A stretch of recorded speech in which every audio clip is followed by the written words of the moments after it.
Да, у нас такая чудная церковь, ребята. Аминь. Да. Самая лучшая. Да, да, реально. 100%. Я вот каждый раз, знаете, как в первый класс, вот прихожу и не перестаю удивляться.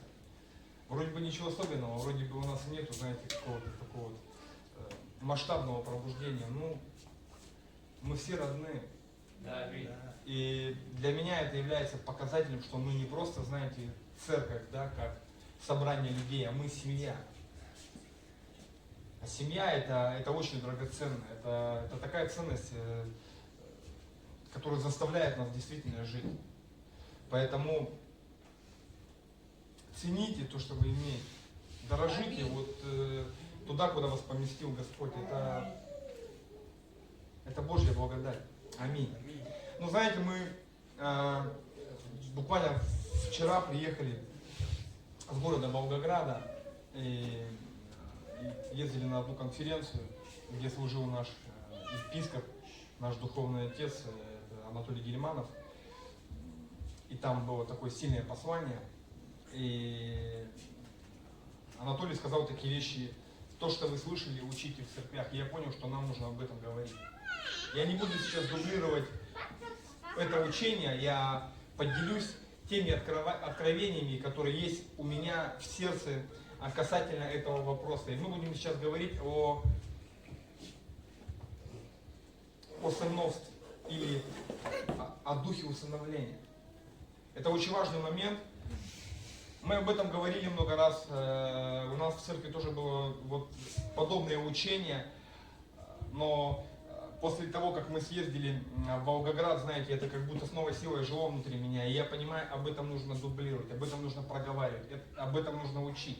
Потому что очевидно полагать, что сегодня в большинстве случаев христиан у них нет понимания того, что церковь это Дом Божий.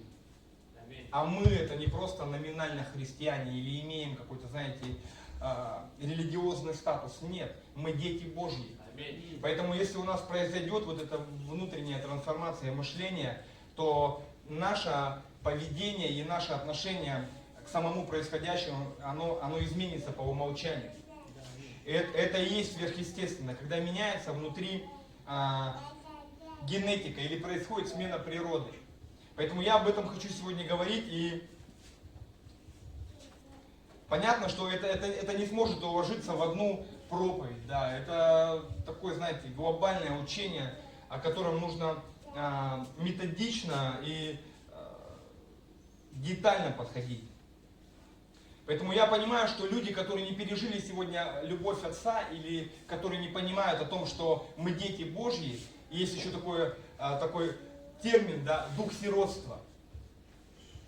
Те, кто были на энкаунтере, они слышали, что мы говорили на тему, была такая тема энкаунтер.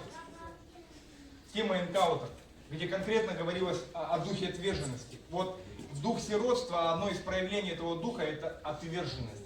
Или причина этого демонического влияния. Поэтому люди, которые пребывают в этом духе, в духе сиротства, или не чувствуют свою принадлежность или причастность к дому, соответственно, это та категория людей, которая всегда будет относиться к церкви как к организации, к пастору как к руководителю, а к жертвоприношениям или десятинам как к побору. Часто это такая больная тема, когда об этом начинают говорить, многие думают, опять началось, опять 25, деньги вымогают. И я как рядовой русский человек, раньше я думал так же, пока я не встретился с Господом. Я думал, что церковный удел это какая-то некая финансовая государственная схема и задача иметь с людей деньги. На самом деле, сегодня, понятно, у меня произошло вот это вот внутреннее радикальная перемена мышления, и сегодня я понимаю, что церковь это не просто дело рук человеческих, это дом Отца. И каждый раз, когда я прихожу сюда, я не прихожу к людям, я не прихожу, чтобы послушать или смотивироваться красноречием какого-то человека. Я понимаю, что передо мной стоит священник, поставленный Господом. И все то, что Он говорит на основании Священного Писания, это есть послание с неба. И для меня сегодня участвовать или инвестировать в Божий удел – это благословение. Это возможность иметь часть в Божьем процессе. Каждый раз, когда ты что-то делаешь во имя Господа или для Бога, просто есть разные, знаете, подход к этим вещам. Кто-то делает, потому что надо, а кто-то делает, потому что он понимает, что он сын. И вот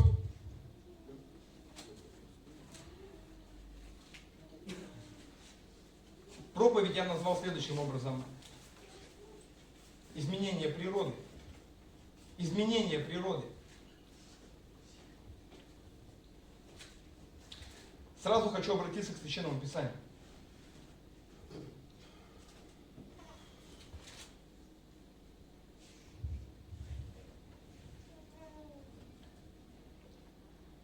Это книга Послание Галатам, 3 глава.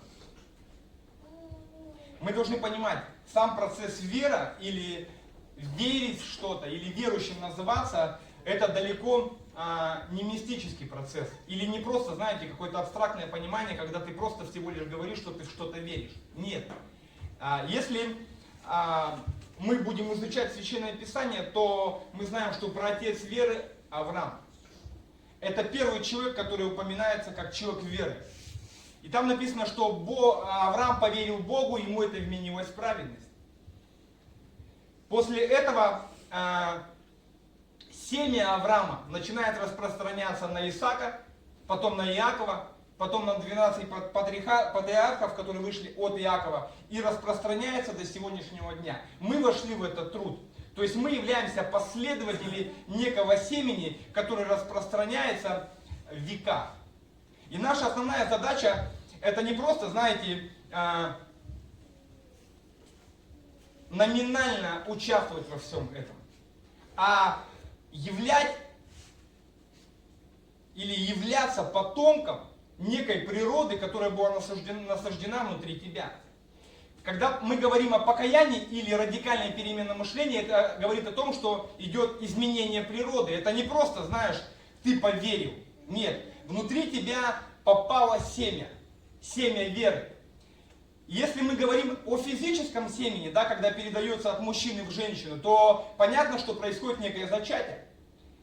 После зачатия происходят роды, и тот плод, который рождается через семя физическое, он является отождествлением папы и мамы, природы, внешнего вида, каких-то набор качеств, внутренних данных, потом наследственного генетического кода заложено в семени. Поэтому, когда ты принимаешь семя веры от Авраама, то ты автоматически, внутри тебя происходит смена природы. И эта природа, она меняется на уровне генетики. Почему, когда человек принимает Христа, он был плохой, а становится хорошим? Что происходит? Как вы думаете, почему это происходит? Почему, вот, допустим, в моем случае, я был плохой, я пришел к Господу, я поверил, у меня бам, что-то сработало. И я все вдруг бросил. Это было не в области моей воли, ребят. Это не просто я этого захотел. Нет. Я очень лет хотел, но у меня ничего не получалось. Но тут произошло. Произошла некая внутренняя метаморфоза. И после этого я почувствовал внутри себя, что мое понимание, восприятие мира, мыслительный процесс, они просто изменились. У меня появилась потребность в Слове Божьем. У меня появилась необходимость в распространении Евангелия. Я начал распространять те ценности, которые вчера еще для меня были очень далеки. Внутри меня попало семя. Семя, которое идет от Авраама. Произошла смена генетики. Произошла смена образа мышления, где в Библии написано: не вы живете, но ум Христов внутри вас. Как будто внутри меня что-то родилось новое, что для меня вчера еще было совершенно закрыто. И до сегодняшнего дня это семя веры, оно живет внутри меня. И я чувствую, что, как в Библии написано, не вы живете, но внутри вас Христос живет. Я являюсь последователем некой идеи или глубоких убеждений, которые заложены внутри меня. Я являюсь представителем Царствия Небесного. И я понимаю, что моя основная задача прославить своего Отца. И моя вся жизнь, она ориентирована именно на это. Не для того, чтобы мне аплодировали, не для того, чтобы самому утверждаться в этой жизни. Нет. Распространять ценности неба и прославлять своего Отца, который на небе. Вот моя основная внутренняя задача. Но опять же я повторюсь, что это находится не в области моей воли, а в области моего Отца. Ты должен понимать, что у меня есть сын. И я его люблю особенной любовью. Да, я люблю всех. Я уважаю всех, но сына я люблю особенно. И в любом случае, для родного сына ты делаешь все самое лучшее. Если кто-то из детей вдруг захочет стать моим сыном, и он начнет копировать моего сына, он может быть физически будет похож на моего сына, но он не примет мою генетику. Он не примет то, что есть в моем сыне. Вот это семя. Поэтому есть христиане, которые создают видимость. Они вроде бы ничего не употребляют. Они вроде бы создают вид благочестия, говорят правильные вещи. Но когда ты смотришь на него, и ты понимаешь, нет, это не есть образ и подобие Бога. Это не копия Отца. Это не тот формат, который передает действительно генетику. Когда он заходит, и мы смотрим на него и говорим, ты копия своего Отца. А мы говорим, слава Господу. Ты знаешь, порой смотришь на человека, и ты понимаешь, что слава Богу. А бывает, ты смотришь и понимаешь, говорит красиво. Вроде бы создает какой-то вид. Но он не включен, он не живет интересами Отца. Потому что, чтобы сегодня жить интересами дома или интересами церкви, нужно иметь вот это внутреннее переживание и откровение о том, что ты имеешь прямое отношение к Дому Божьему. И все то, что ты делаешь, это не привязано к зарплате, это привязано к награде, которая на небесах, и о котором говорит Священное Писание. Я не знаю, насколько тебе понятна эта тема, но я понимаю, что она чрезвычайно важна. И сегодня в церквях должны подниматься дети Божьи, кто будут жить интересами дома. Такую категорию людей не нужно мотивировать, им не нужно говорить, нужно служить. И идет постоянный такой процесс давления, как будто тебе кто-то что-то пытается навязать. Но ты внутри себя не находишь этого, не находишь. Потому что ты понимаешь, что это не твое дело. Что ты не имеешь никакого отношения к этому, ко всему. У тебя нет даже понимания того, что за всем этим что-то, знаете, инвестируется на небесах, как сказал брат Слава. Поэтому здесь написано, я прочитаю с 15 стиха. И здесь говорится, братья, говорю по рассуждению человеческому, это говорит апостол Павел в Галатской церкви. Он говорит, я не буду сейчас духоманить, я буду говорить просто прямым человеческим языком. Даже человеческому утверждению завещания никто не отменяет и не прибавляется к нему. Но Аврааму даны были обетования в семени его. Не сказано и потомкам, как бы о многих, но как об одном. И от семени твоего, которое есть Христос. Я говорю, что завета о Христе, прежде Богом утвержденного, закон, явившись спустя 430 лет, не отменяет так, чтобы обетование потеряло силу. Ибо если по закону наследство, то уже не по обетованию, но Авраам Бог даровал онное по обетованию. Для чего же нам закон? Я это пропущу. Из 24 стиха. Итак, закон был для нас детоводителем ко Христу, дабы нам оправдаться верой. По пришествии же веры мы уже не под руководством детоводителя, но все мы суть сыны Божьи по вере во Христе Иисусе. Все мы в Христа крестившись, во Христа и облеклись. Нет уже ни иудеев, ни язычников, ни раба, ни свободного, нет мужского пола, ни женского, ибо все одно во Христе Иисусе. Если же вы Христовы, то вы семя Авраамовы по обетованию наследники. Аминь. Аминь. И вот такой, знаете, мощный текст или мощный посыл для каждого из нас. И здесь апостол Павел говорит, я не хочу умничать, я не хочу духоманить, я просто буду говорить просто. Что от Авраама люди принимают веру. К этой вере привязано обетование. Бог что-то пообещал. Священное Писание – это свод обещаний. Это не просто, знаете, информация, которую ты читаешь каждый день. Нет, тебе Бог что-то обещает.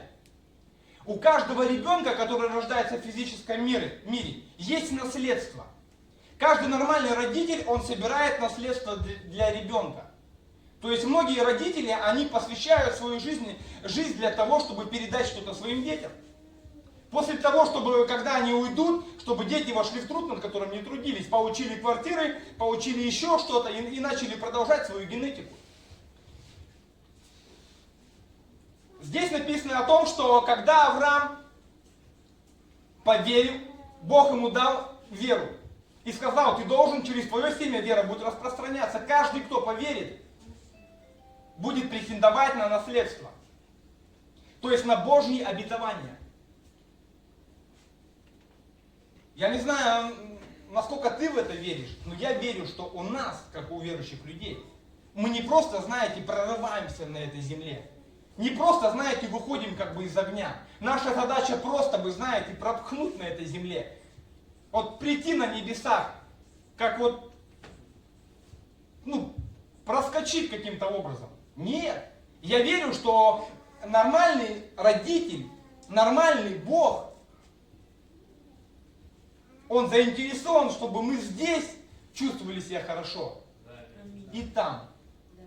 Не просто, знаете, только всего лишь сосредоточены на небо. Мы говорим, да, у нас на небе нас ожидает небесный Иерусалим, но здесь как бы мы будем так проходить серую жизнь. Нет. Если люди живут таким образом, что они оставляют наследство для детей, то коль не почитал. В Библии написано, что если мы, злые люди, делаем добрые дела, то Бог, у которого нету в арсенале вообще зла, как Он к нам относится? Кто нам дал право поверить в такую, знаете, идеологию, что христиане это какие-то ущербные люди? Кто нам сегодня навязал вот такую теологию, что, знаете, мы будем жить вот просто, лишь бы прорваться, верить в постоянный какой-то некий прорыв. Почему это происходит? Почему у нас сегодня нет дерзновения входить в святое святых и утверждать? Не просить или упрашивать, благослови Бог, благослови сквозь слезы, сквозь траур. Служить так, что знаешь, как будто тебя просто на войну ведут. Ты на многих смотришь, и ты понимаешь, что он служит не в радости. О чем нам говорит Бог? Люди делают из принуждения. Людей нужно постоянно духовно качать. Потому что, знаете, происходит вот этот внутренний раздрайв.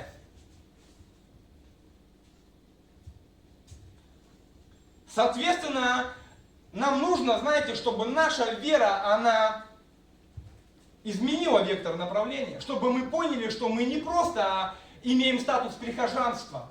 Мы приходим раз в неделю, в воскресенье, хлопаем в ладоши, потом выходим, ставим галочку, отстрелялись и пошли каждый заниматься своей жизнью. Тратить все то, что дано тебе Богом для обеспечения личной жизни. И для Бога мы отдаем всего лишь 1% с миллиона. Но мы претендуем на много. Почему это происходит? Потому что у нас нет внутри понимания или вот этого, знаете, генерального откровения, что мы дети Божьи. И мы не просто дети, ребята. Мы должны с таким дерзновением претендовать на наследство. Мы должны жить такой верой, понимая того, что все то, что есть у Бога, и все то, что Бог нам обещал, это по праву принадлежит нам, ребята. Это истина. И мне бы хотелось верить в такую истину. А не в такую, когда Бог мне благословил 25 рублей на зарплате. Или Бог благословил меня на ипотеку. Или мы думаем, что Бог нас постоянно пытается, там, знаете, создавать какие-то сложные ситуации, чтобы мы там смирялись всю жизнь в процессах смирения, в процессах сокрушения. И ты смотришь на человека, и он вообще с этих процессов выходить не хочет. И иногда кажется, что ему уже это нравится. Вот это духовная садомаза. И люди придумали сами для себя какие-то, знаете, вот какую-то идею, погрузили себя. Но если мы посмотрим просто на земную жизнь и начнем это проецировать на Бога, то мы поймем, что внутри нас большое заблуждение. Нам нужно поверить в эти божественные обетования, в это наследство. И здесь написано, что если сын земной, который претендует на наследство, его никто отменить не может. Слышите? Никто. Если умирает родитель, по истечении полугода ребенок входит в наследство. Иисус уже умер. Он воскрес. Поэтому по определению мы должны уже войти в наследство. И наша молитва должна даже поменяться. Не просто для того, чтобы было, или просто чтобы Бог нас благословил. Мы должны понимать, ребята, нас Бог уже давно благословил. Аминь. Во Христе Иисусе. Давно. И задача Бога была не плодить церковь здесь на земле. И не размножать прихожанство. Чтобы десятины поднимать и строить храмы, у кого круче.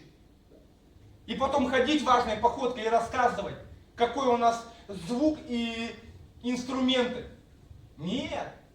Задача Бога поднимать детей Божьих.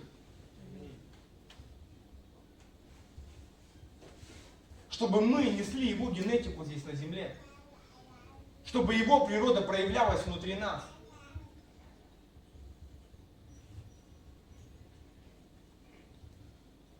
И по обетованию наследники. Поэтому, если мы поверим в том, что мы дети Божьи, избранные самим Богом, и нас что-то ожидает великое, ребята, это однажды проявится. Потому что Галата 4, следующая глава, здесь написано, с 1 стиха. Еще скажу, наследник, доколе в детстве, ничем не отличается от раба, хотя и господин всего. Но подчинен попечителям и домоправителям до срока отцом назначенного. Я понимаю, что если сегодня что-то в моей жизни нету, я наследник. Это никто не отменяет. Что бы ни происходило в моей жизни, я знаю, что я сын Божий. Я это знаю, ребят. Мне не нужно свидетельство людей, мне не нужно подтверждение кого-то. Я это знаю, у меня внутри есть такое откровение. Я понимаю, я господин всего. Но есть срок, назначенный отцом. И до этого тоже нужно дойти. Чтобы получить наследство, нужно быть совершеннолетним. Нужно быть духовно зрелым человеком. Чтобы то наследство, которое предназначено по праву нам, оно начало исполняться в твоей жизни. И вот также 4 глава, и здесь очень много написано, 6 стиха. А как вы, сыны, что Бог послал в ваши сердца Духа Святого Своего, вопиющего Ава Отче, посему ты уже не раб, но сын. А если сын, то и наследник Божий через Иисуса Христа. Через Иисуса Христа. Это вообще ключевая информация. Без Христа невозможно усыновление. Это великий план Божий. Чтобы Сын Божий пришел воплотить. Сын Божий, подчеркну. Чтобы Он умер, и мы потом вошли в наследство. Поэтому мы принимаем усыновление, что является основной задачей Бога. Не просто нас исцелить, не просто сделать нас богатым, но усыновить. Потому что если мы не примем усыновление, мы будем потребителями, понимаете? Вот есть люди, которые потребители, они постоянно чего-то ожидают. Потому что когда ты приходишь на работу, ты ожидаешь зарплату. А сын ожидает наследство. Я не хочу просто иметь как зарплату. И приходите к Богу и говорить: Бог, ну вот я как бы у тебя служу, я у тебя являюсь лидером репцентра. Где ЗП? Леха, это не про тебя. Ну это так еще просто.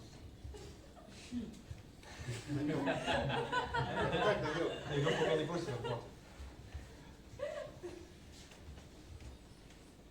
Где ЗП? И вот такая категория людей, категория мышления, которые, знаешь, наемники, люди, принятые на работу. Они не дети, они просто приняты. И они постоянно приходят в церковь. Знаете, почему люди обижаются или огорчаются? Потому что они думают, что Бог им что-то должен. Но они не понимают, что все то, на что они претендуют, является их. Понимаете, какая разница? Поэтому, когда они приходят в церковь, они говорят: Бог, дай жену, дай это, дай это. Но в Библии написано, что прежде чем ты попросил, Бог уже знает твою нужду. Прежде чем ты попросил, Бог тебя уже благословил. Поэтому даже нет необходимости в этом просить. Я часто об этом говорю. У меня тоже есть сын. И меня не нужно просить, чтобы я ему купил поесть. Это моя основная задача.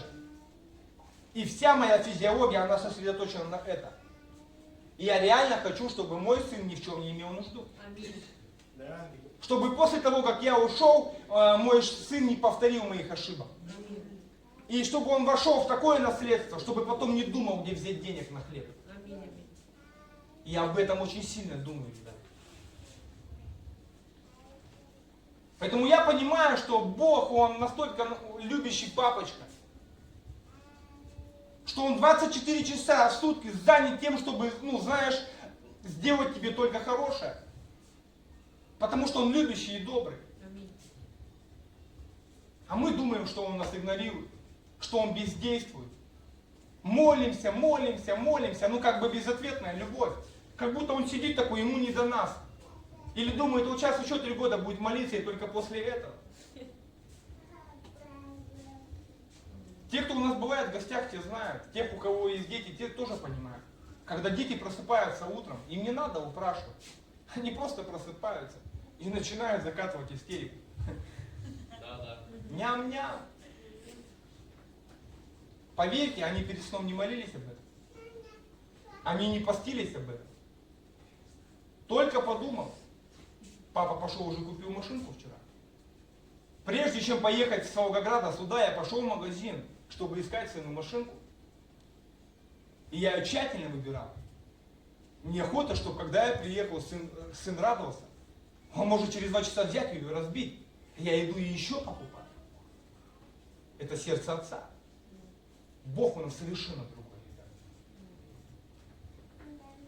И даже когда мы поступаем плохо, даже когда мы ведем как-то иначе, Он никогда от нас не отвернется. Это Его сердце. Поэтому нам нужно понимать, что мы в доме Отца, ребят. Мы должны жить интересами этого дома. У меня есть дом. Как вы думаете, меня нужно мотивировать, чтобы приготовить утром завтрак? Нет. Я просто беру это и делаю, если жена этого не делает.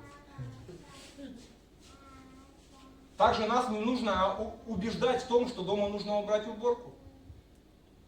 Что что-то нужно в доме преображать, чтобы было уютно и комфортно. Так почему сегодня в церкви происходит обратная реакция? Почему, чтобы сегодня что-то сделать для церкви, где является глава Христос, нужно призывать каким-то там особым жертвам? Ребята, нужно пожертвовать, чтобы купить нам новый микрофон. Или там еще что-то. Я уже не говорю в участии священников. Эта тема как бы вообще, это отдельная тема. Мы еще до нее не дошли. Нам хотя бы просто нужно понять, что нам нужно жить интересами дома. И это как раз происходит только тогда, когда внутри тебя происходит смена природы. Внутри тебя происходит смена генетики.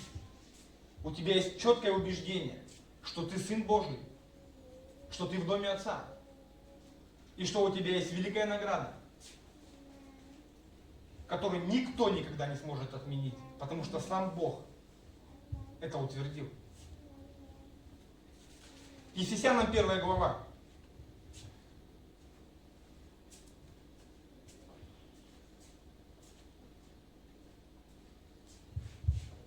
Хочу прочитать с 1 стиха. Очень глубокий стих, очень глубокая глава. И я советую тебе ее читать часто. Я периодически обращаюсь к этой главе. Потому что если посмотреть развернутую форму, как вот богословы, да, или теологи разворачивают или трактуют Священное Писание, там такая глубина вообще. Здесь написано: Павел, волею Божию, апостол Иисуса Христа, находящийся в Эфесе, святым и верным во Христе Иисусе. Благодать вам и мир от Бога Отца нашего и Господа Иисуса Христа. Благословен Бог и Отец. Благословен Бог и Отец. Я хочу понимать, что Бог это не просто какой-то бородатый мужчина на небесах, о котором мы ничего не знаем, всего лишь только слышали. Это Бог, и Он же Отец. Твой и мой.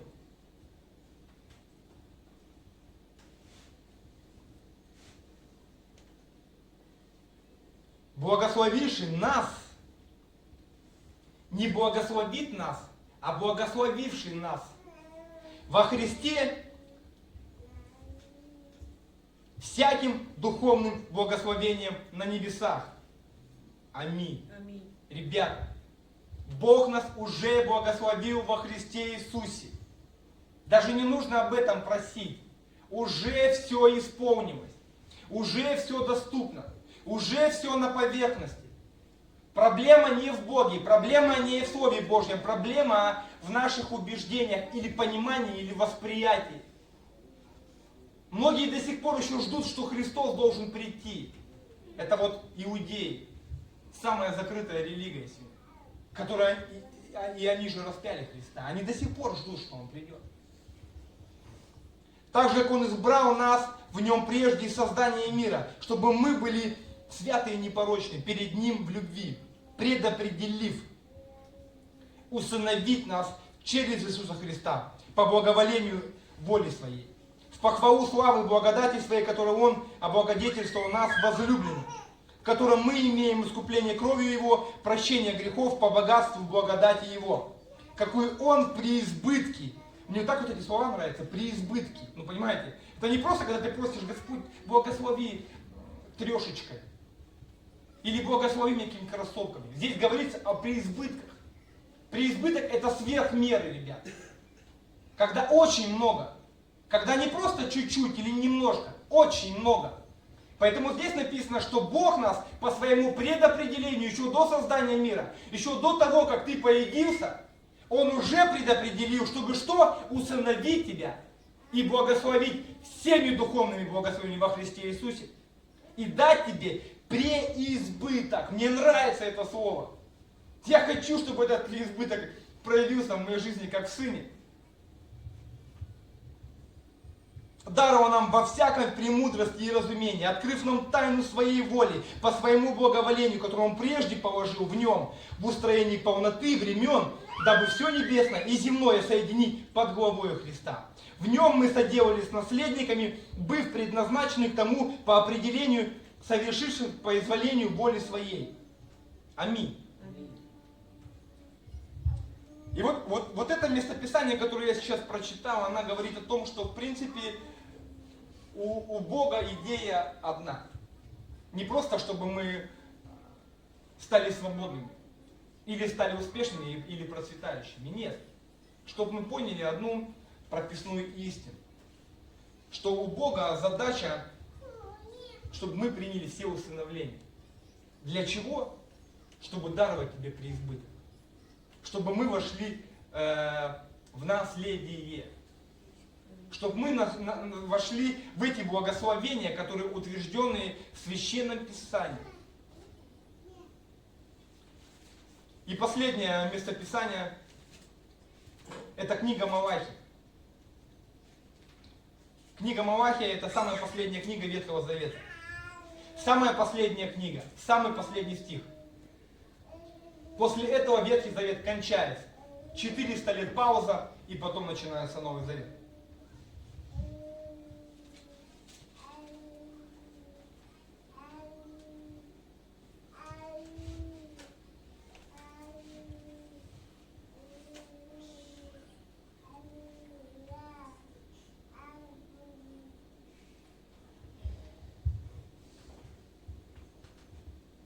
Пускай Господь изменит наше мышление, ребят. Я также, знаете, просто сейчас вот молюсь, чтобы в церквях поднимались дети Божьи. Глава 4, 6 стих.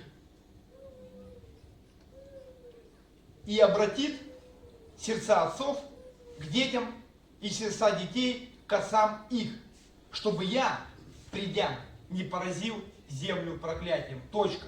Ветхий Завет кончился. Задача Бога – обратить сердца отцов к детям, а детей к отцам. У нас, очевидно, безотцовщина. Ну, очевидно. Сегодня многие христиане, они своевольны. Что хочу, то ворочу. У каждого свои мультики, у каждого свои откровения. Сегодня пасторство обесценивается. Вообще вот в ноль.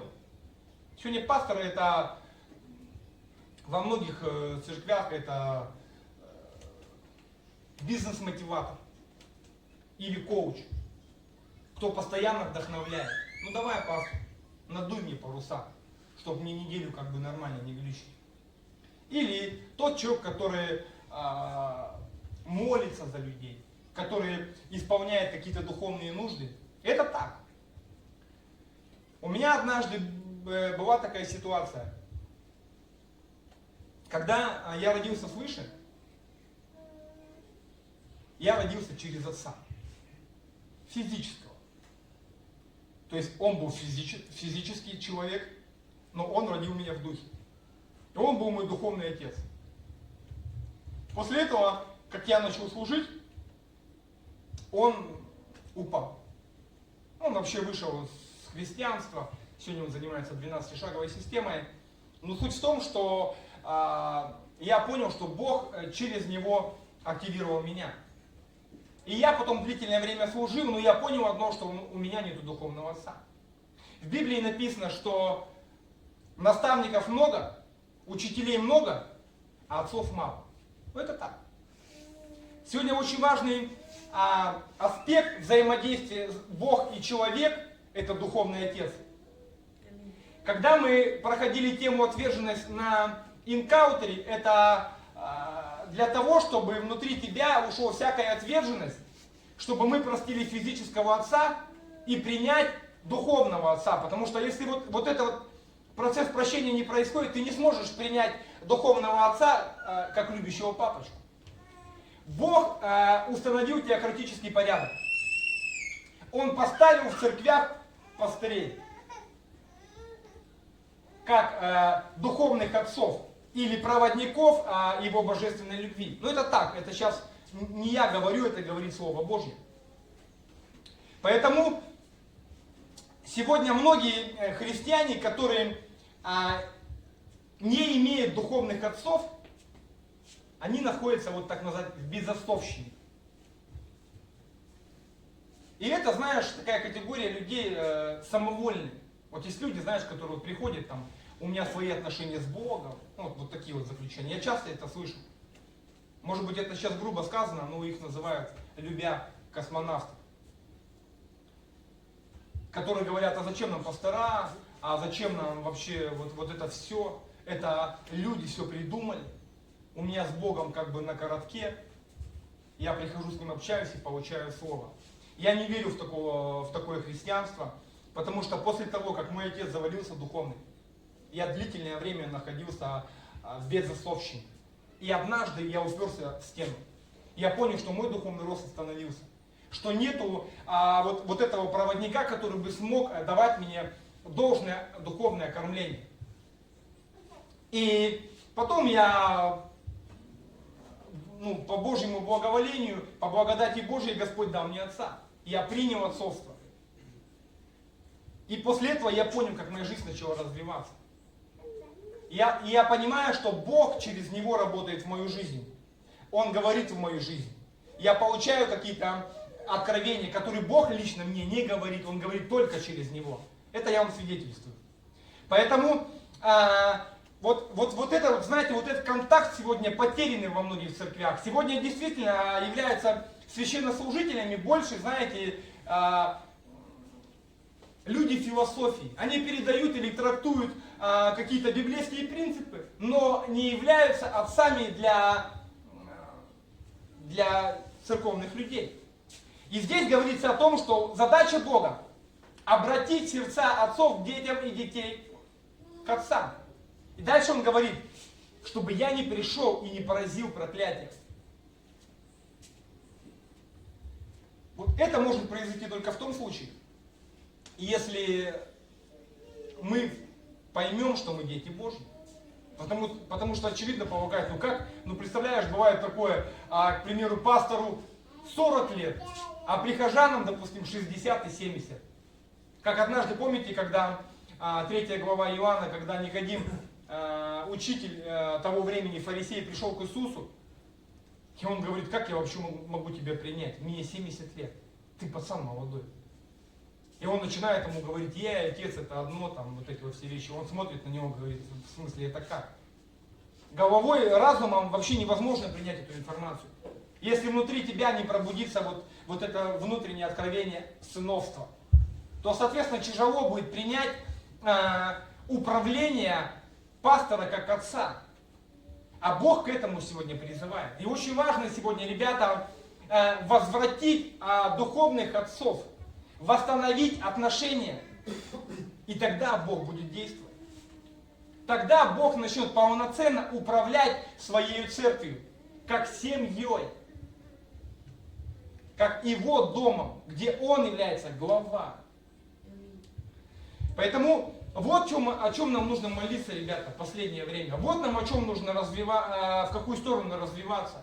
Вот где нам нужно преображаться. Нам не нужно искать алгоритмы успеха где-то в интернет-пространстве. Нам не нужно просить Бога, чтобы Он нам дал какие-то генеральные откровения, где нам взять бизнес-идею. Нам нужно, чтобы внутри нас ушел всякий дух сиротства. Чтобы Бог нам по-настоящему дал духовных отцов. И тогда мы включимся в Божий процесс. Мы будем иметь причастность к Божьему дому. Потому что я не знаю, как ты относишься ко всему к этому. Но я четко понимаю, что все то, что происходит, это мой удел. И я в этом заинтересован, потому что я представитель своего Отца здесь на земле. И я это делаю не потому, что кто-то меня попросил. Я не хочу выслужиться перед кем-то. Мне не важно общественное мнение. Я это делаю, потому что я сын. Я служу, потому что я сын. Я не хочу Богу доказать, что я ему сын. Сын мой мне этого не доказывает. Он это делает, потому что он мой сын. Это разные вещи. Давайте встанем, помолимся.